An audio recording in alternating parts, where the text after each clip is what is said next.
Marriage ஆகி 6 years complete ஆகி 7th years start ஆகும்போது இந்த 6 வருஷத்தில் எத்தனை தடவை ட்ராவல் பண்ணியிருப்போம்னு சொல்லிட்டு எங்களுக்கே கணக்கு இல்லை.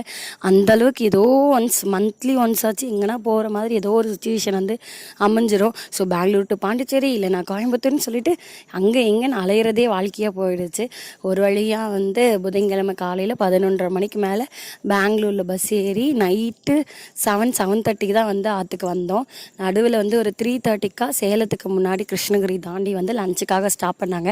வீட்டிலேருந்து ஆல்ரெடி சப்பாத்தி தக்காளி தொக்கு எடுத்துகிட்டு வந்தாலும் லஞ்ச் எல்லாம் முடிச்சுட்டு காலிஃப்ளவர் 65 மட்டும் பசங்களுக்கு கொஞ்சமாக வாங்கி கொடுத்துட்டு ஒரு 6:40க்கெல்லாம் கருமத்தை மட்டுமே ரீச் ஆகிட்டேன். காந்திபுரம் போகவே இல்லை. முன்னாடியே வந்து பாலாஜி வந்து இறங்கிடுங்க, நான் வந்து உங்களை பிக்கப் பண்ணிக்கிறேன்னு சொல்லிட்டு எங்கள் 3 பேரையும் பிக்கப் பண்ண வந்துட்டாங்க. ஸோ எப்போ ஊருக்கு வந்தாலும் எதனா ஒன்று ஆகிட்டே இருக்குது. ட்ராவல் பண்ணுறது தான் பெரிய டாஸ்க்குன்னா அமிதேஷ்க்கு வந்த உடனே 103 காய்ச்சல், வந்த மறுநாளே ஹாஸ்பிட்டல் போய் பார்க்குற மாதிரி ஆயிடுச்சு.